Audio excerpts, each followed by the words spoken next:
Warning: some contents may be disturbing. Viewer discretion is advised.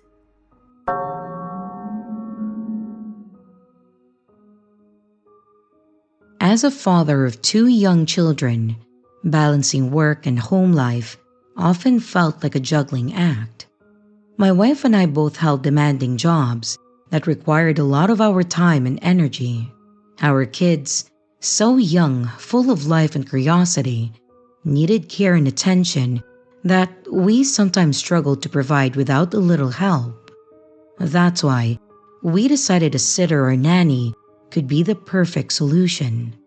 We needed someone that we could trust, someone reliable to keep an eye on the kids and help manage the household task when we were both tied up or when we needed a break.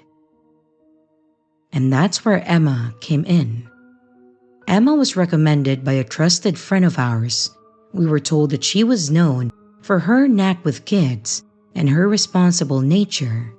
She was in her mid-20s with an easy smile and a calm demeanor that instantly put us at ease. At first, her presence was a relief.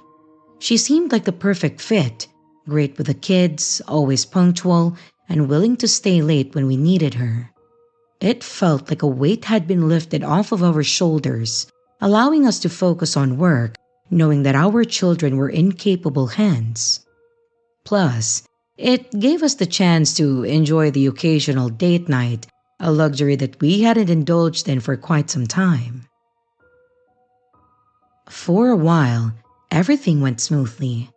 Emma was so efficient, and she seemed genuinely interested in helping our family. She took the kids to their activities, helped with their homework, and even managed a few household chores. It was really comforting to know that someone was there for them when we couldn't be.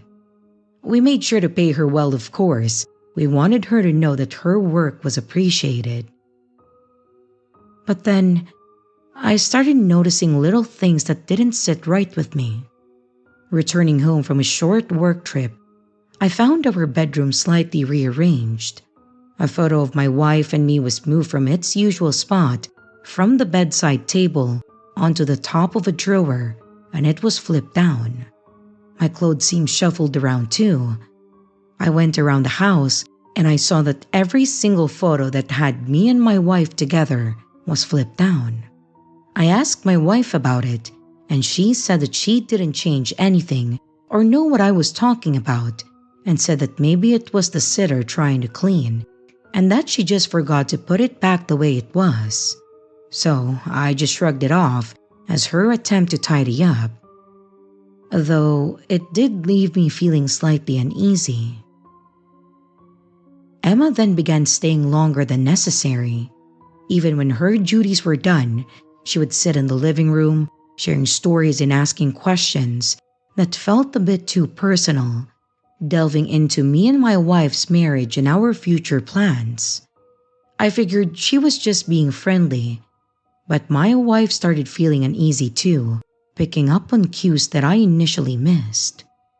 The unease grew as Emma started asserting herself in decisions that weren't hers to make. She would buy clothes for the kids without consulting us, rearranging furniture in ways that didn't seem necessary or welcome. She began cooking meals unprompted, leaving us feeling as though our home was slowly being taken over by her influence. Even on our days off, when both my wife and I are at home to take care of our kids, she would suddenly drop by to say that she is there to help or that she forgot something. Multiple times we have told her that she didn't have to since both parents are home. She would smile, say okay, but really, her mouth is smiling, but I can definitely see something else in her eyes. It was unnerving and slightly annoying, to be honest. But it was a Saturday evening when things took a drastic turn. We were enjoying a rare quiet night at home when Emma showed up at our door again, unannounced and visibly distressed. It was really late, and my wife was immediately uneasy. She told Emma to go home and said that she wanted to enjoy a night just with the family and no one else, and no strangers, she said. I could tell that my wife was just over the whole thing and didn't care about pretenses. But Emma became upset and she said that she wanted to speak with me. So I agreed to speak with Emma in the living room, trying to maintain calm, just to get things done and over with. But the conversation with Emma quickly veered into troubling territory. She spoke about feeling like she was part of our family, that she belonged, expressing sentiments that made it clear that she had developed an unhealthy attachment to both me and the kids. She accused my wife of not appreciating me enough. Her words were laced with a dangerous mix of admiration and also delusion. My jaw was just on the floor. I did not expect this. I have not once showed Emma any interest, and I have never even been in a room with Emma without my wife. What is this woman talking about? Where is she getting these ideas? But before I could fully grasp the situation, Emma then rushed into the kitchen, and my heart raced as I followed, seeing her grab a knife. The next moments were a blur of fear and adrenaline. To summarize what happened next, she lunged towards my wife with the knife in her hands, and without thinking, I moved swiftly to restrain her, wresting the knife from her grip while my wife called the police. She looked rabid, and she kept screaming that this was her family and that my wife was taking it away from her. I actually was scared of her at that moment. Everything seemed surreal as the authorities arrived, taking control of the chaos and escorting Emma away. The realization that someone we had trusted harbored such dangerous intentions was chilling. Emma was charged and later sentenced. Her infatuation with me and her delusional belief that she could replace my wife was fully revealed. In the aftermath, we reevaluated our approach to childcare. So what we did is that we flew my wife's parents in to help manage the kids, a decision that brought immediate comfort and security. Having family nearby provided a sense of safety and peace, knowing that our children were in loving hands. Instead of paying a sitter, we offered an allowance to my in-laws for their support and efforts, which definitely strengthened our family bond. And before anyone else says anything, yes, we offered the money ourselves. They didn't ask for it. They even tried to give it back. But they are great-grandparents and they deserve a treat for the peace of mind that they give both me and my wife. This entire experience taught us to trust our instincts and protect the sanctity of our home life more fiercely, and to not just let any stranger come in and insert themselves in it. It's a story that I share cautiously as a reminder that appearances can be deceiving, and sometimes the people that we invite into our lives may not always have the best intentions. So Emma, let's never meet again.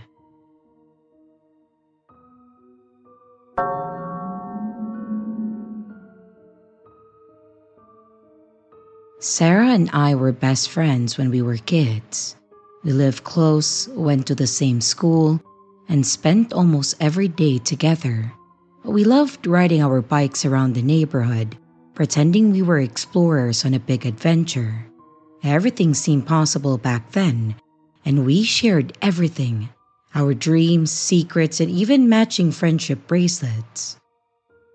But when it was time for college, things changed. Sarah got a scholarship to a big university far away, while I chose to stay home and study in a nearby college. We started drifting apart as we made new friends and got caught up in our new lives. I did try to keep in touch. I tried sending her messages and calling, but she stopped replying after a while. It was really sad. She was my best friend, but I tried to understand that maybe she had just moved on. I focused on finishing my degree and making my own friends and new experiences. And time passed, and I got a job and settled into my life. But then, 2 years after graduating, Sarah came back home. She wanted to settle in our old town again, and it was nice to see her after so long, but things felt different. We were a bit awkward around each other, like strangers trying to remember a familiar dance. Still, I gave it a chance. We had a couple of lunches, dinners, and we did hang out with each other, just trying to catch up on lost time. But it didn't take too long to realize that we were now very different people. Our interests had shifted, and our views didn't align as easily as they used to. I valued the history that we shared, but I just couldn't shake the feeling that we couldn't go back to how things used to be. I didn't want to end our current connection, of course, but I did start limiting it. Then one day while shopping, I spotted Sarah down on one of the aisles. She had changed her hair, and it looked exactly like mine, dark brown curls instead of her straight natural blonde. It was really odd, but I brushed it off thinking maybe I inspired her to change her look. I mean, who wouldn't want curls, right? But soon, there were more changes. Sarah started adopting my style. She began wearing clothes similar to mine, even buying the same brands, sometimes down to the exact outfit. Our friends noticed, jokingly calling us twins, but it felt off to me. Her social media posts started to mimic mine too. She would use similar captions, tag the same locations, and even share photos of places that I had mentioned wanting to visit. I really tried to ignore it, telling myself that it was harmless. But then, she began showing up at places that I frequented without telling me beforehand. For example, the yoga class that I attended weekly, or the cafe that I visited for my morning coffee. These all sound that they could be coincidences, but the yoga class and the cafe were all a distance away from her. There were other cafes and gyms that offered yoga classes closer to her house, but she chose the exact same ones that I go to. I felt like she was trying to fit into my world, but not in a way that felt natural or comfortable. Well, a fit may not exactly be the right word. Replace me? Maybe. I'm not sure. The most unsettling moment came when she tried to get a job at my workplace. I went into work one day and I saw her sitting in the waiting area. I asked her what she was doing there, and she said that she was waiting for her second round of interviews. It was so unexpected and somewhat disturbing. I started to wonder if she was trying to live my life instead of her own. I realized that Sarah's attempts to reconnect weren't just about rekindling an old friendship. It felt like she was trying to become me, or at least mold herself to match the life that I had built. It was both flattering and alarming. But I had had enough, and I made a decision to confront her about it. So I sent her a text and asked her if we could meet that coming Saturday for lunch, and she replied yes. Saturday came, and I met up with Sarah in a little restaurant in our area. I decided to talk to her, just gently explaining my feelings and the need for us to remain friends without losing our individual identities. It was a really tough conversation, but it was necessary. I hoped that she would understand and just find her own path, just as I had found mine. Sarah broke down. She cried, and she explained that she didn't really have a good university life. She was mixed in with a horrible friend group, but she was too ashamed to reconnect with me online after she ignored me. So she thought that she would toughen it out and maybe things would change. But it didn't. So after 2 years, she decided to come back home. She said that when she saw me living confidently and happily, she felt a wave of jealousy overtake her, and that she wanted to have what I also have, and that's how she ended up stalking me and copying me. She apologized profusely and said that she would stop. I did feel bad for her, and I told her that I forgave her, but I did suggest for her to see a therapist because maybe that would help her, and she agreed. To make the long story short, it has been a year after that confrontation. She did see a therapist and looks like she's doing well. She did continue working in the company that I work in, but we are in different departments. We see each other from time to time, and we still talk and are still friends. I think therapy is really helping her, since I feel like I see glimpses of her old self back. So yeah, that's the story of my old best friend turned stalker turned friend again. I'm sorry if this is not as scary as the other stories on here, but this is by far the weirdest experience that I have ever had.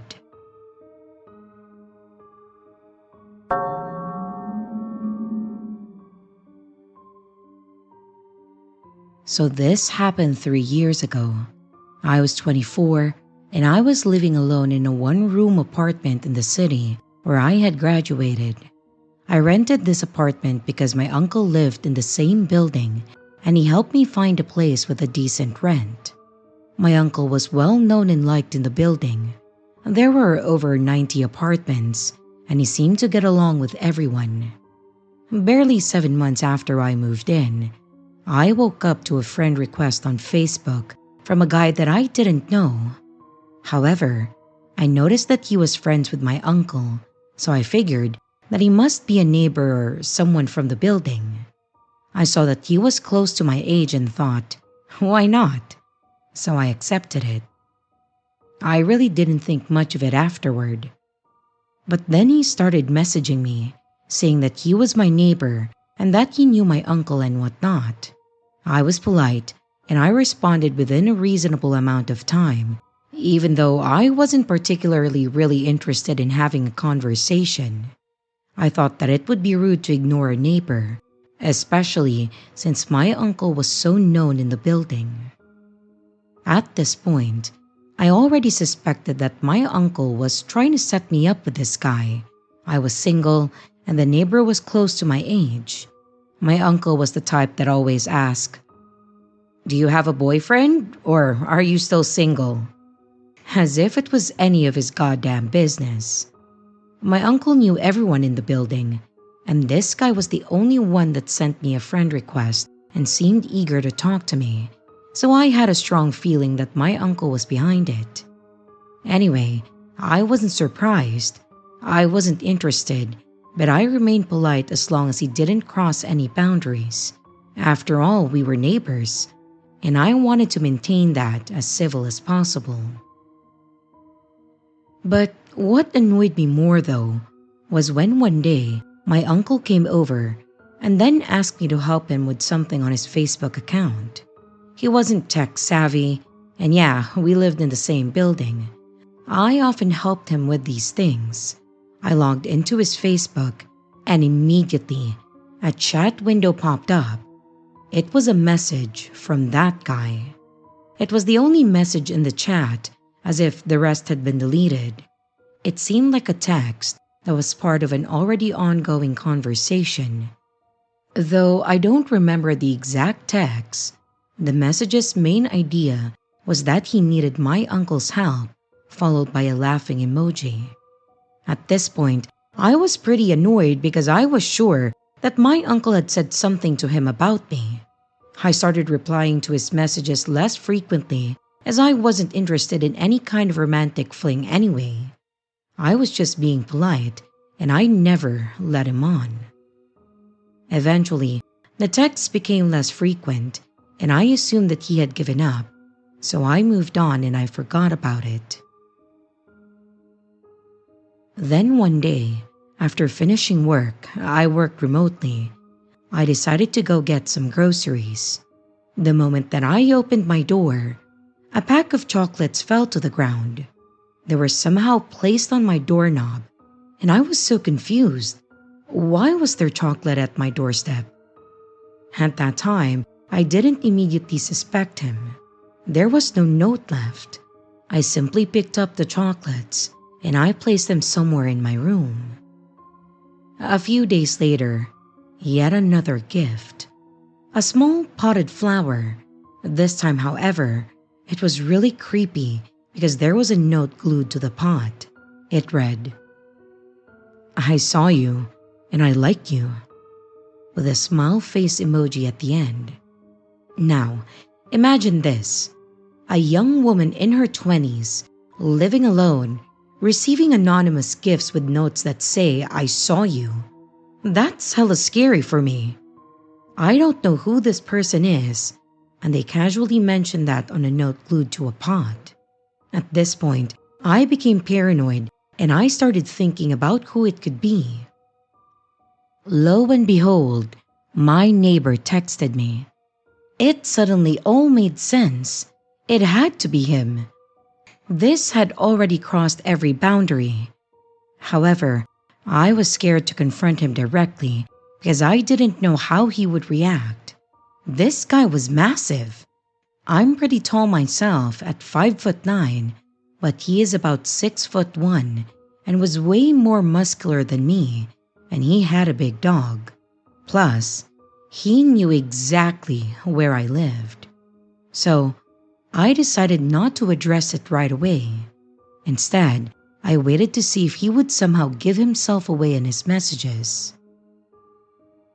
A week passed, and I was still paranoid. I bought pepper spray. I started listening closely to footsteps near my door, trying to figure out if he was coming by again. But nothing happened.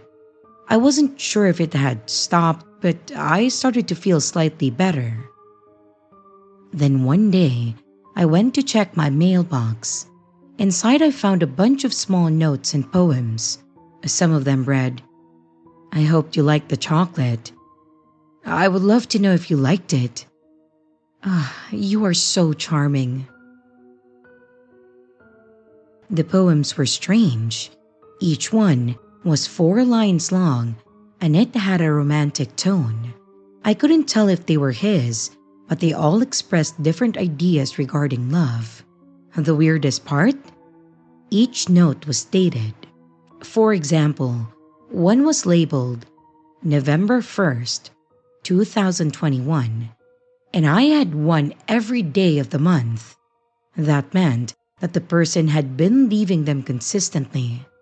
I also realized that the same day that I got the chocolates, I had received a note about it, only that I didn't check my mailbox on that day.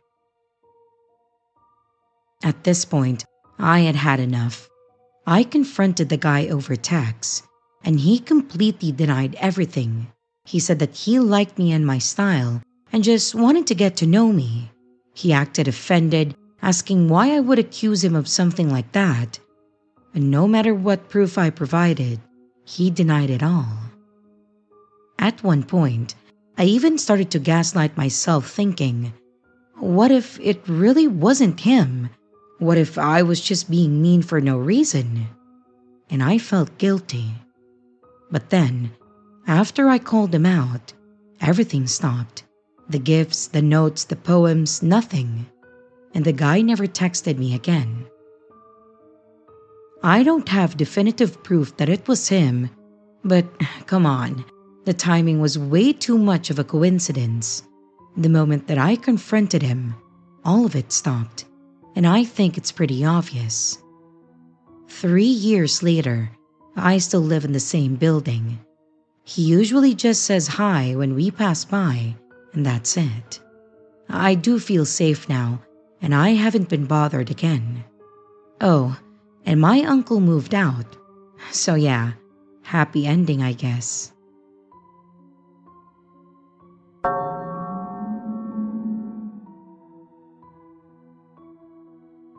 Hi, let's just say that my name is Jen. I don't want anyone tracing this story back to me.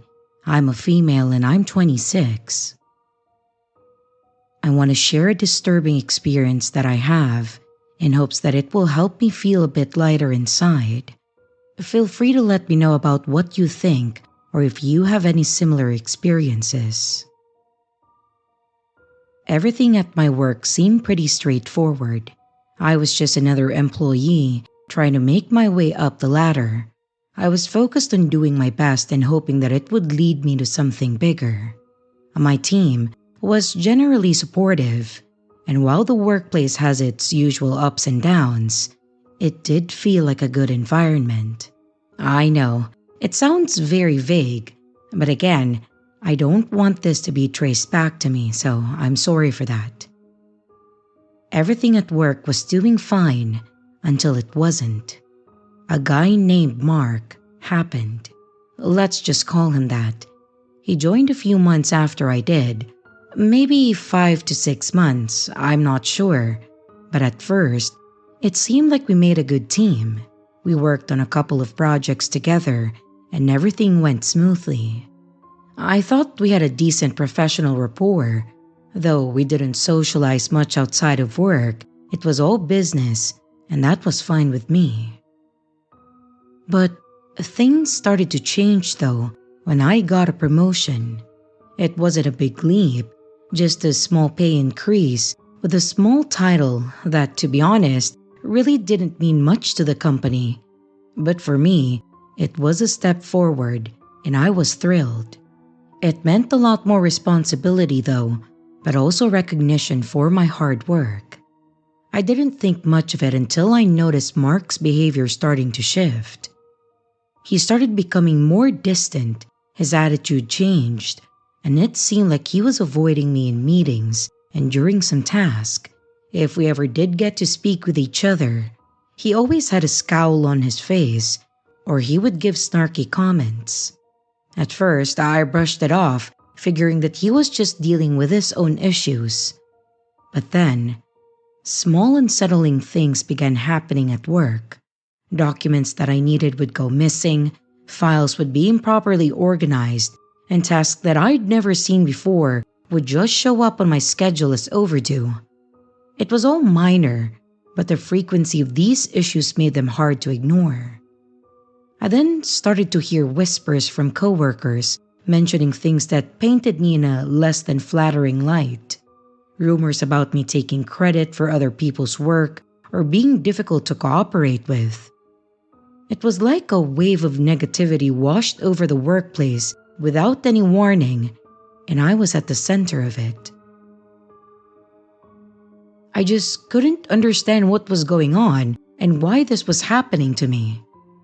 But I had a strong feeling that someone was trying to sabotage me. Trying to pinpoint the source was tricky though, but my gut told me that Mark was involved. I caught glimpses of him watching me. It was that feeling you get when someone's eyes are on you, even though they try to hide it.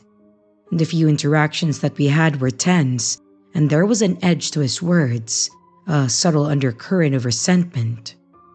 The situation at work grew strained, and I found myself second-guessing everything, constantly on edge, fearing another misstep would fuel the whisper campaign further. My productivity slipped, and I began to dread heading into the office, worrying over what fresh chaos awaited me. I was seriously feeling miserable. One day, I stayed late in the office, hoping to catch up on some work and maybe uncover who was behind the issues. As the office emptied, I noticed Mark still at his desk, his eyes flickering over to my cubicle every so often. I could feel the tension in the air. I decided to approach him, but as he saw that I was coming, he stood up and then went to the toilet. I still decided to go to his desk and wait for him, and as I made my way over, I noticed a stack of papers on his desk, and some were bearing my name. They were the missing documents, which were the cause of so many of my recent headaches. The realization hit me hard. He was really the one behind the sabotage, trying to make my professional life difficult, chipping away at my reputation. It wasn't just competition anymore. It felt deeply personal. The full weight of his actions settled over me, and I felt a mix of anger and betrayal. I was determined not to let it slide this time. I documented everything that I could. I took photos of the files on his desk, and I made sure that it was showing that it was on his work area. Luckily, the office is full of cameras, and I thought that I could also use that to my advantage too. I also compiled a record of the disruptions and their effects on my work. I reached out to HR, presenting my findings calmly and clearly. It really wasn't about revenge, but about preserving my career and my peace of mind. The process wasn't easy, and it took time for everything to unravel. Eventually, after some investigation, the truth emerged, and Mark's actions were addressed formally. I don't know what drove him to such lengths though, envy, insecurity, or something else entirely. He was called in by HR and he spent around half a day with them. And when he came back, he had this defeated look on his face, and he did not even look at me at all. As much as I wanted for Mark to get fired, mean, I know, but he was not fired. I was just told that he was written up and given a stern warning that if he does it again, he will be removed from the company. I do think that that gave him a wake-up call to not try something else. After that, my work slowly returned to normal, the gossip slowly ceased, and I haven't had missing files or documents. Though, I did still remain vigilant all throughout. Mark and I would sometimes be in the same elevator or in the break room, but I would just pretend that he didn't exist, and it made things so much easier for me.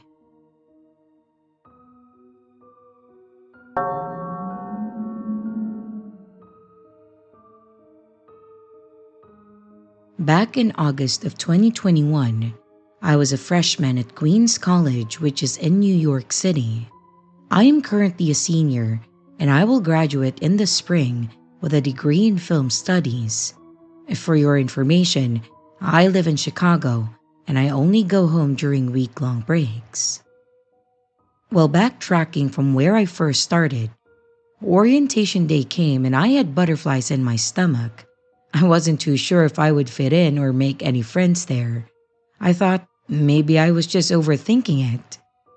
And during orientation day, I met up with all the kids in my major, and they all seemed like approachable peers. Only this one guy, though, caught my attention more than the rest of them. His name was Dylan. I could tell when we first met that he was a very weird guy, and he was also pretty cringy.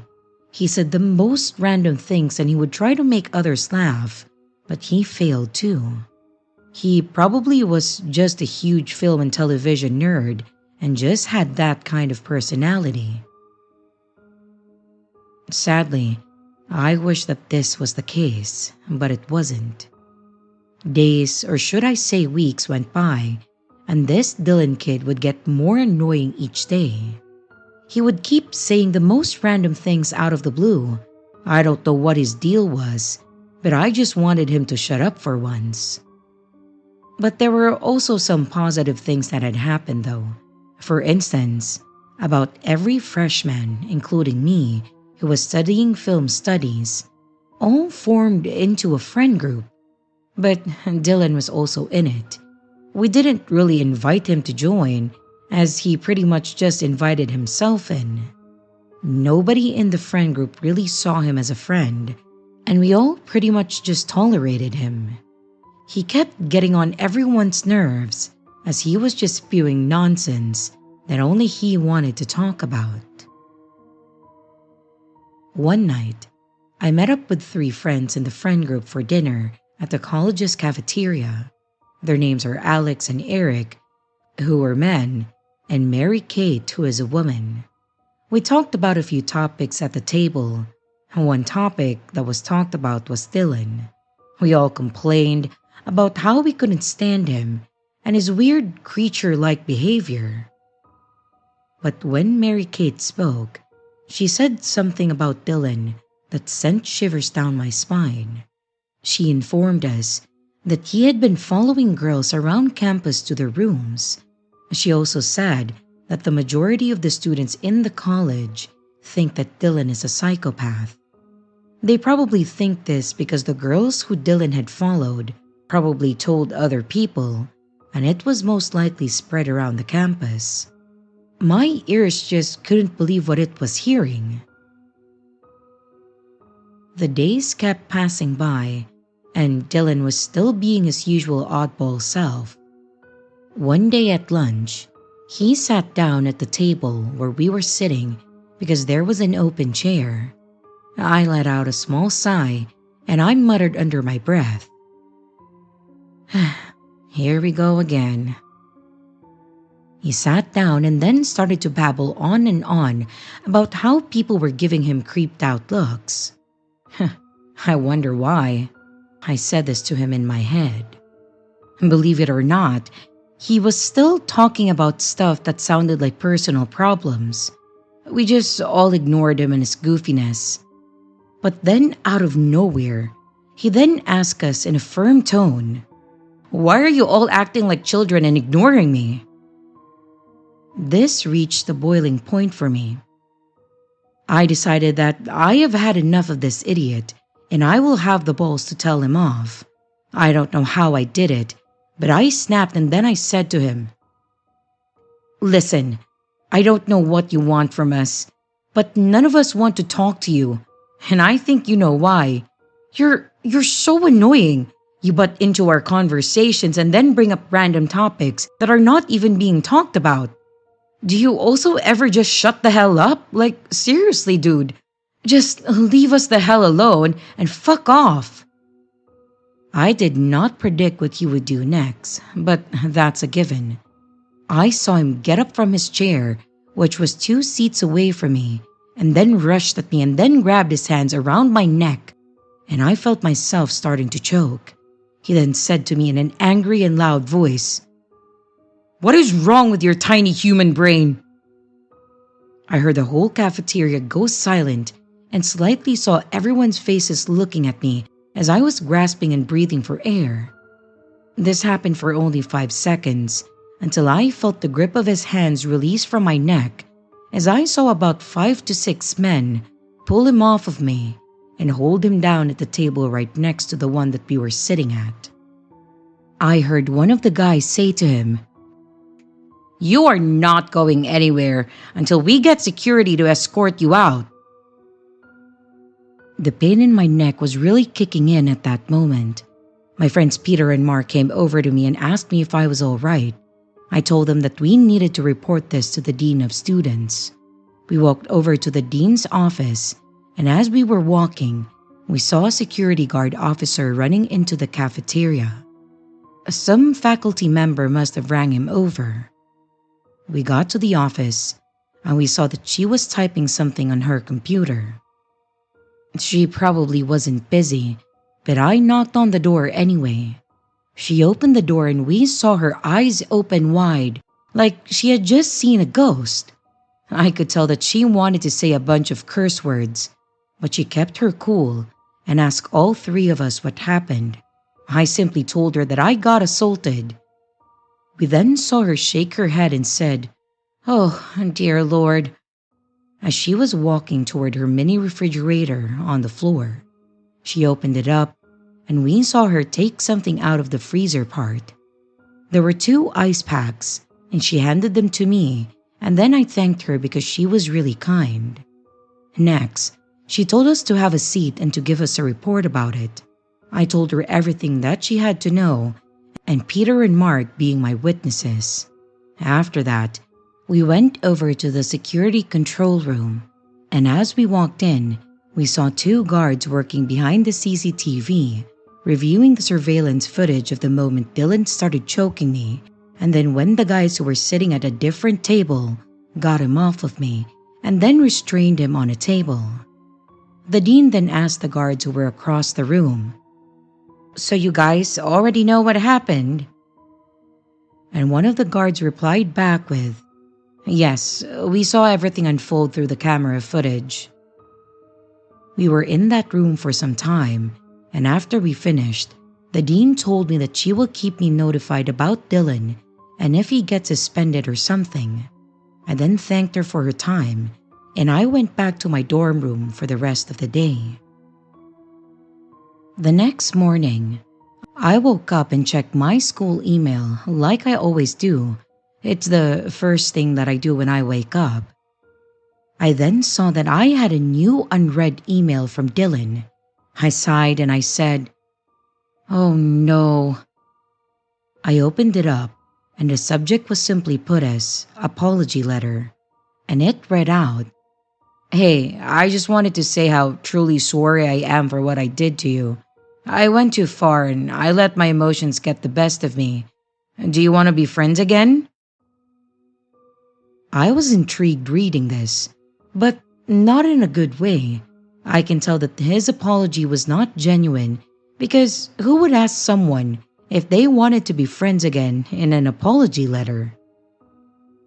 I decided right then and there that I will not respond back to his email. There was also no way in hell that I would forgive him. The rest of the day went on, and quite a bit of people would come up to me and ask if I was okay. I told them that I was better than yesterday and my neck is in less pain. I also was wearing some bandages on where my marks were. Having a lot of people coming up to me and asking questions about yesterday did stress me out a little bit, but on the bright side, they did seem very caring. A few days went by, and then one day, I got an email from the Dean of Students, and the email was about how Dylan had been expelled from this college for his actions. I was really happy to hear this.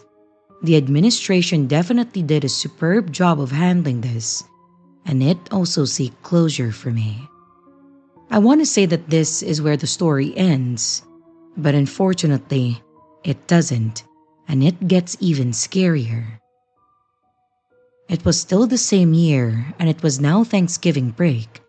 I went back home to Chicago, and one night at around 9:30 or 10, I was in my bedroom, and I suddenly heard a knock at my window. This was extremely unusual. Never in my life have I ever gotten a knock at my window, and even worse, it was beyond inappropriate at this time of night. I was really nosy to see who it was. I walked to the window, pulled the shade up, and who I saw made me feel like I needed to leave this country. It was none other than Dylan, and as soon as I saw him, I pulled the shades down and I ran to get my parents. I saw them sitting in the living room, and I told them in a very fast speed of voice what I just saw and who I saw. They didn't seem to believe me, but my mother said that she will check with me. We got back to the room and then went to the window. I stood right next to my mother when she pulled up the shade. Dylan was gone and nowhere in sight. She told me, "You see? Look, nothing is there. You're probably just paranoid, and I get that." And I said back to her, "Yeah, you're probably right. It might just be my mind playing tricks on me." She then walked out of the room and then shut the door. I kept thinking that whole night that if it was really him, or was I just hearing or seeing things? Or if it was real, how was he able to get all the way to Chicago if he lived in New York? Which he told all of the film students, by the way. It just didn't seem right at all. I had a very hard time going to sleep that night and the days following. And to this day, I still wonder if it was really Dylan outside of my window, or was it my brain just messing with me? You guys can be the judge.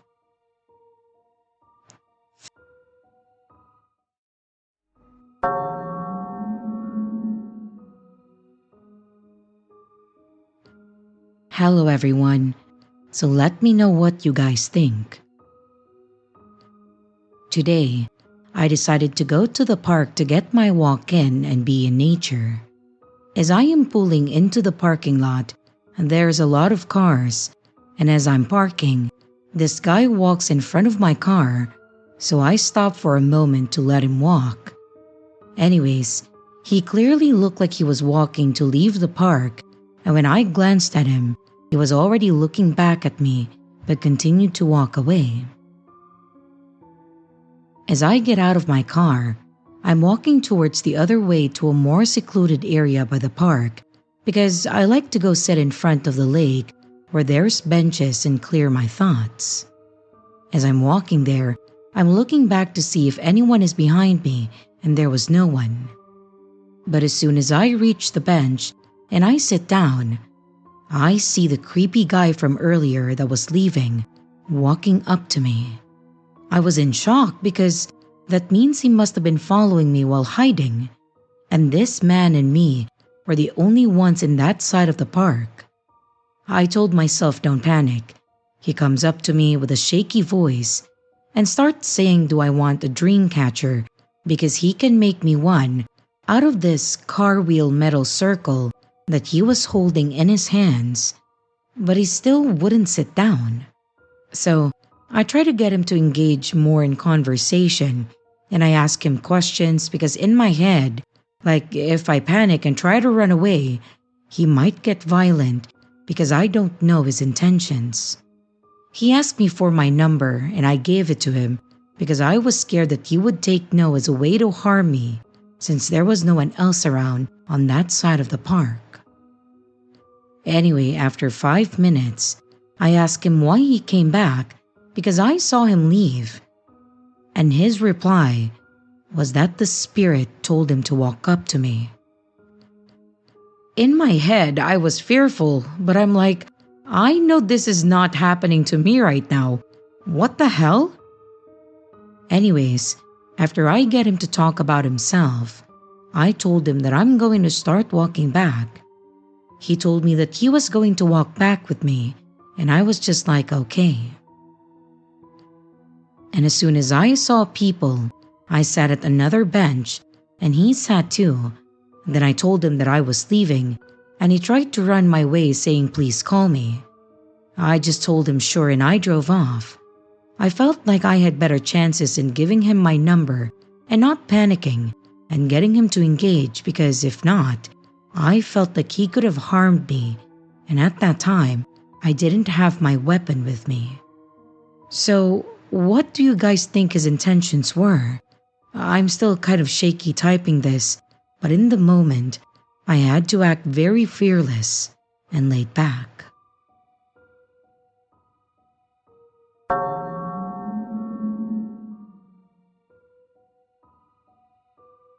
My town has had an increase in crime in the past decade.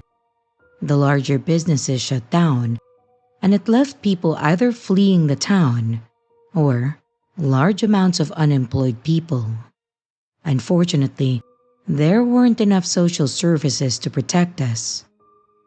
It started out as mostly non-violent crimes, break-ins, stolen cars, and a lot of shoplifting.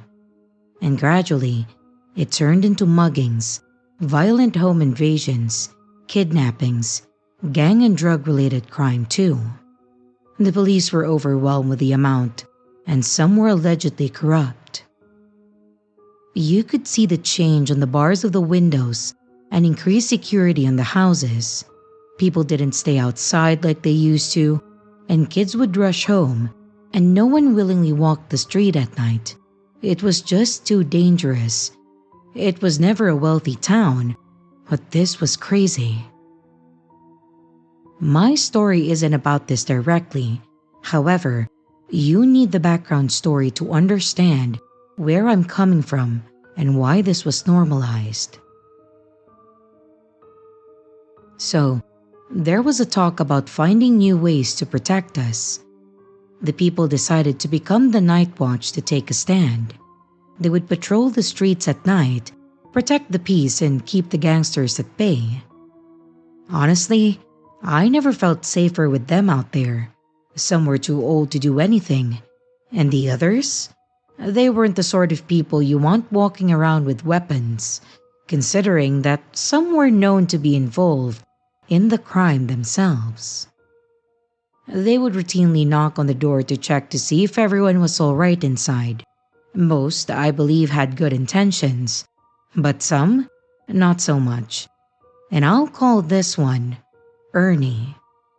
He knocked on the door and asked if my family was okay, and I said yes, and I thanked him and told him good night. But he came around every single damn night to ask us. It was annoying, but I just tolerated it. One night, as I was getting ready for bed, I noticed someone peeking through the curtains. I screamed, and the face suddenly moved away.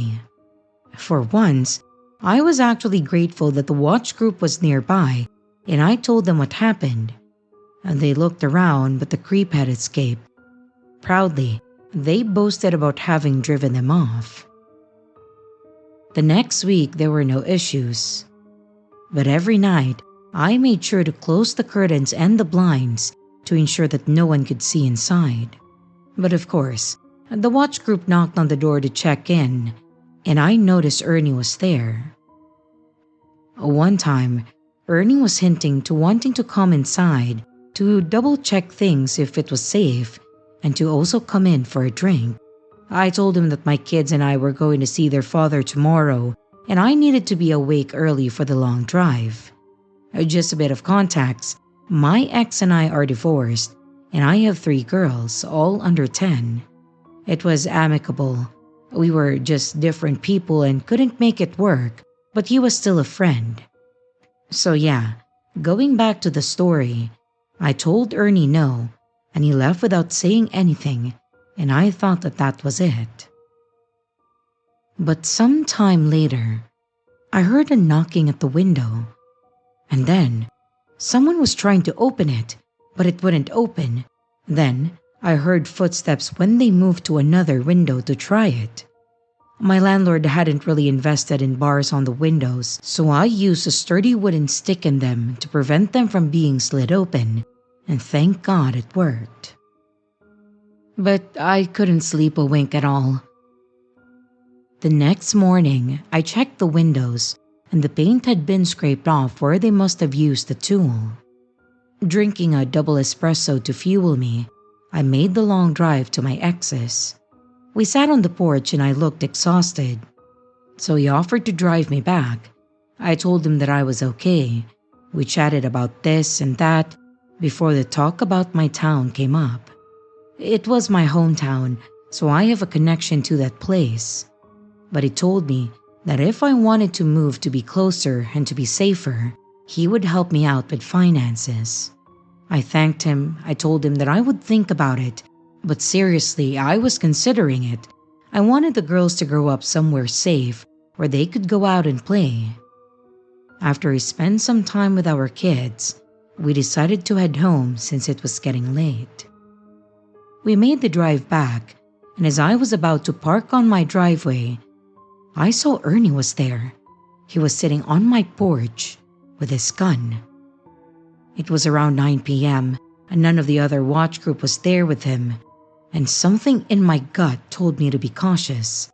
My parents always taught me to listen to my gut instinct and not bother about being polite if necessary. I rolled down my window, waved hello, and then I pretended to have left my phone at my ex's place. I told him that I needed to go because I needed it. He looked angry, and he told me not to worry about it and that I can get it tomorrow since it's late. I just knew something was wrong, especially the way that he was looking at me. I whispered to the kids to stay inside the car. Then I rolled the window back up, drove around the corner at the nosy old lady's place, and I parked there. I knocked on her door. She let me in, and I told her what happened.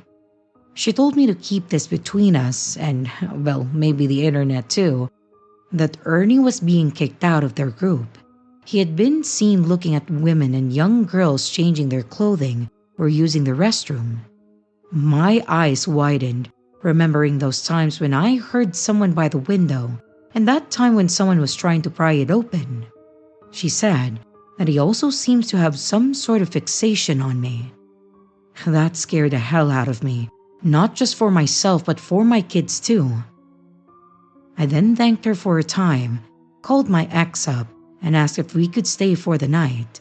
He let us and I drove back the long way. I briefly told him what happened before I crashed on the bed.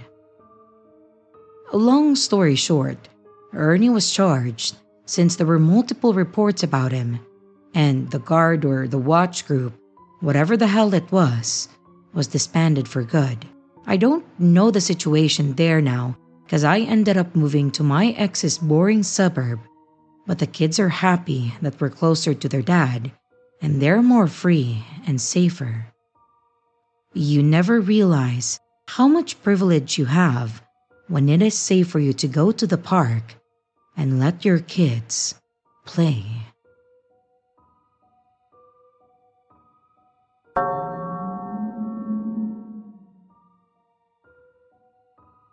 One sunny afternoon, my sister and I decided to go shopping at the local market. It was a busy day with people bustling about, some kids running around, and the usual chatter filling the air. We were standing in one of the aisles checking out the fresh fruits and vegetables when I noticed a man walking past us. He looked at me in a way that felt a bit odd. His gaze lingered a moment too long, but I just brushed it off thinking that it was just my imagination. We continued shopping, heading over to the bakery section to pick out some bread and some pastries. Yet, there he was again, standing a few feet away, watching me. I really tried to ignore him, convincing myself that it was nothing, just a coincidence. But as we moved to the dairy area, he was still there, keeping his eyes fixed on me with an intensity that started to make me uneasy. He had a stern look on his face, like he was upset or something. I whispered to my sister about what was happening, and she suggested that we walk around the store to see if he would keep following us. We meandered through different sections, just pretending to browse, but sure enough, he trailed behind us, maintaining that unsettling stare at me. My heart began to race a bit, anxiety bubbling in my chest. It felt surreal, like a scene out of one of those crime shows on TV, but it was happening in real life, right there in the middle of our small town market. When we finally finished shopping, I felt a mix of relief and lingering fear. We decided to inform one of the store employees about the man, and the staff member was helpful and kind, offering to walk us out to our car just to ensure that we felt safe. They apologized for the situation and promised to review the security footage to report the suspicious behavior to the local authorities. Well, I don't really know what happened to that, but I was never contacted by police. The encounter left me with a strange feeling, a reminder of how quickly an ordinary day can take a turn. It was unsettling to realize that such things could happen even in familiar places. But I think no one ever thinks that these things happen to them. It's supposed to be just the other people, right? I later tried to share this experience online, hoping to alert others to be cautious and more aware. But let's just say that I ran into some challenges. The post was flagged and taken down by the moderators, who accused me of spreading false information, which was kind of frustrating. All I wanted was to make sure others would be more vigilant about their surroundings, especially in places where they normally feel safe. So instead, I'm sharing it here. Please stay safe, everyone.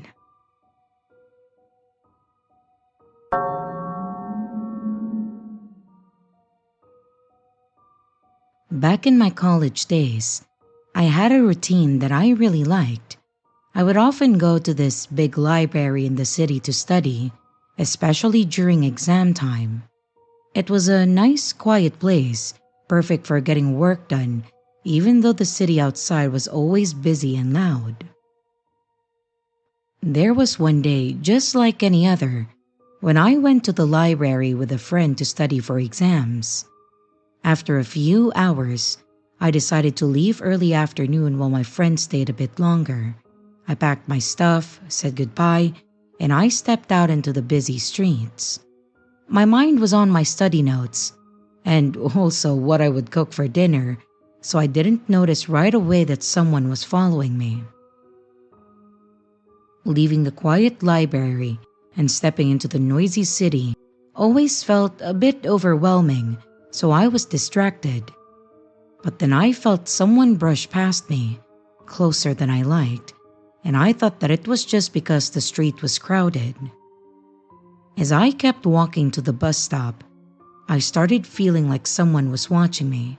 You know that feeling when you just sense it? To check without being too obvious, I took my phone and I pretended to look at messages, really just trying to see if someone was there. And sure enough, a man in his 40s was behind me. He looked odd with a limp and mismatched clothes, like a suit jacket with old sweatpants and worn out shoes. His eyes were locked on me, and it felt unsettling. I told myself that it was probably nothing, just a coincidence. So, I switched my bag to my other shoulder, feeling a bit on guard. But then he moved closer, walking right next to me. Even though the street was busy, it felt like we were too close. Almost like we were meant to be walking together.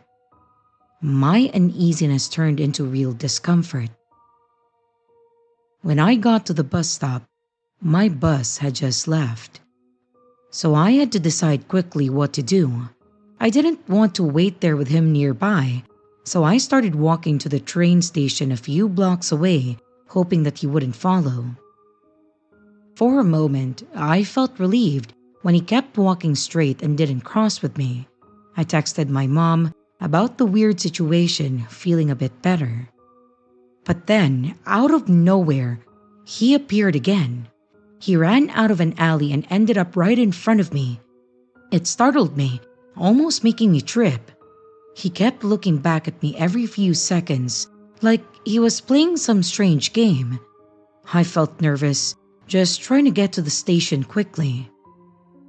When we got close to the station, he stopped and then turned to talk to me. He mentioned seeing me at the library, acting like we had some kind of connection. I ignored him, hoping that he would just leave me alone. But he kept asking questions, like where I was going and what bus I was supposed to take. Even though there were people around, it felt like we were isolated, and his voice was all I could hear. I knew that I had to get away without making a scene, so instead of running, I went into a nearby cafe. I found a seat near a group of people, hoping that their presence would make him go away. And watching from the window, I saw him hang around outside for a bit before he eventually left. I stayed in the cafe for a while, calming down, before finally heading back to the train station when I was sure that he was gone. I got home safely, but I couldn't shake the feeling that he had watched me in the library for a long time before following me.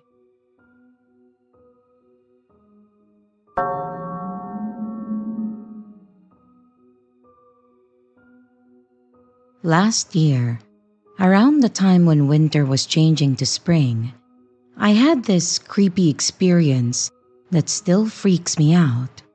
It was a quiet Saturday night, about 1 a.m., and I was comfy on my couch. I was wrapped up in a TV series when suddenly I heard the wooden steps outside my door creak. I thought it was probably just a neighbor at first, but then I realized that it was too late for anyone to be coming and going like that. Curious and a bit worried, I muted the TV to listen better. The sound of the footsteps was clear, moving slowly toward my door. My heart did a little jump, and I just sat there, unsure of what to do. The footsteps stopped, and then I heard the door handle jiggle. Panic hit me because I was alone and my neighbor wasn't home either. My apartment door has a half-glass window, which means you can't really see out unless you're right up close. The inside light was on, making it impossible for me to see outside, but whoever was outside could possibly see me, and I felt so exposed. In a hurry, I turned off the light, trying to see who was there, but as I did, I heard someone start banging on the door, really loud and frantic. It was scary, and each bang was matching my heartbeat. I backed away from the door, and thankfully, it seemed like whoever it was left too. I tried looking out of the window to see if I could spot them, but the way the building's set up, it blocked my view. I was feeling frustrated and scared, so I called the police. They showed up very quickly, but of course, the person who was banging on my door was no longer there. They still checked the place and then took my report. It felt safer with them there, but as soon as they left, the empty feeling and fear crept back in. After that night, I took steps to protect myself. I bought a can of wasp spray for each room, just in case, but the fear stuck with me day and night. Later, I got a security camera that connected to my phone, hoping that it would help me relax a bit. As months went by, life went back to normal. But then, little things started to bother me. Like every morning, I'd find my car's license plates bent at a weird angle. I would fix them and tell myself that it was nothing. My dad thought maybe the car wash was doing it, so I tried not to think too much about it. One day, I came home to find some strange items on my porch, a couple of crystal bowls and a flower pot with a golden retriever on it. At first, I thought my sister or grandma left them as a surprise, but neither of them had done it. I wondered if it could have been my mom. She usually leaves things at her own place though and not mine. Plus, my camera was dead when this happened, which felt a bit too coincidental. But then it happened again. Another late Saturday night, just after 1 a.m., the banging on my door came back. The lights in the apartment were on, so whoever it was knew that I was home. My phone was across the room, out of reach, but I managed to message my sister from my laptop, and she called the cops for me. I watched them arrive and shine their flashlights around before I opened the door to talk to them. And after filing another report, I decided to sleep at my sister's place. I felt someone was messing with me intentionally, knowing exactly when to do it, like when my camera wasn't working. I just couldn't figure out why this was happening. I didn't have any enemies or old relationships that ended badly. Most of my social interactions were pretty new, just a few coworkers and family. But this whole thing reminded me of a stalker that I had years ago. A middle-aged guy who used to bother me until I got a restraining order. He had moved away, or so I thought. Whether these incidents are connected or just a series of weird things, I really can't say.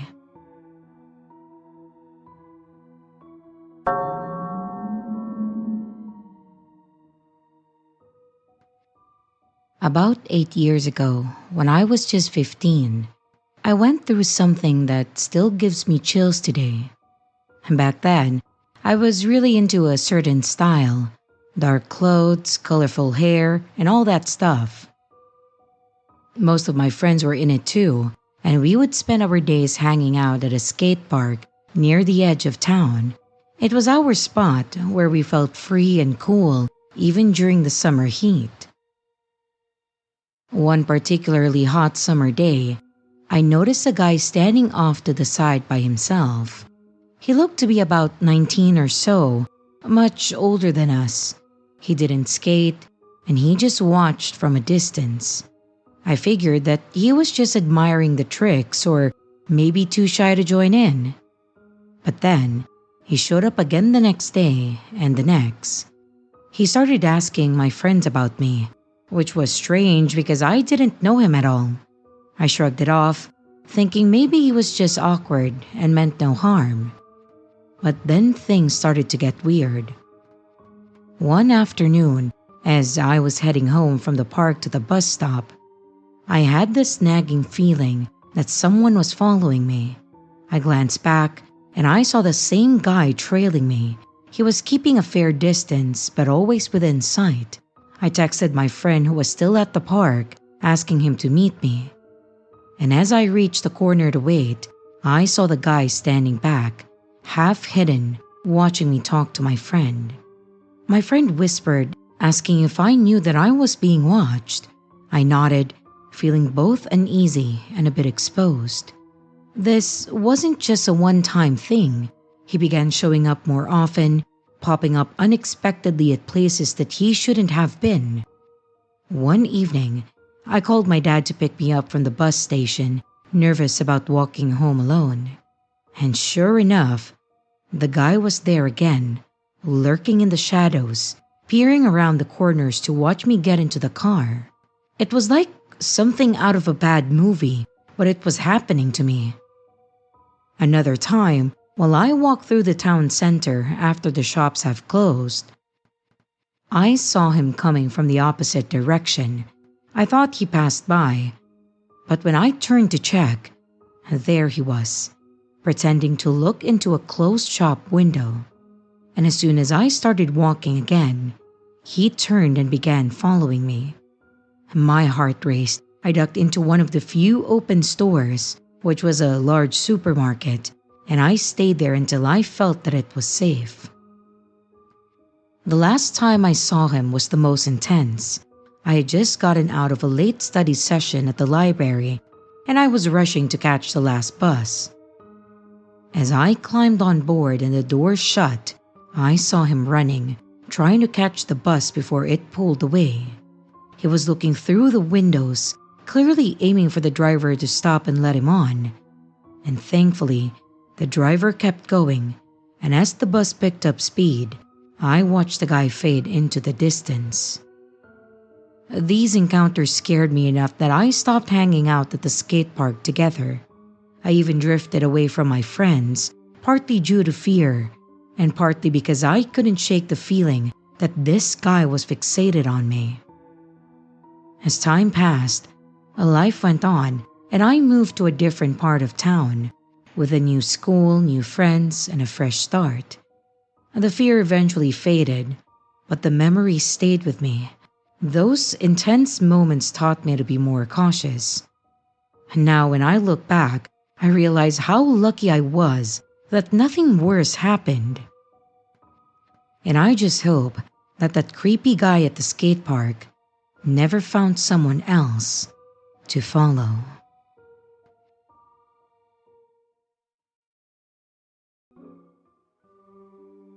Hey everyone, this is your creepy sister. Thank you so much for watching the video. I do hope you enjoyed it. Also, don't forget to leave a like and a comment. It really helps the channel out. A big shout out to both my channel members and Patreon members. Thank you so much for taking your support to the next level. You guys are great. And again, to everyone, stay scared because your fear feeds me.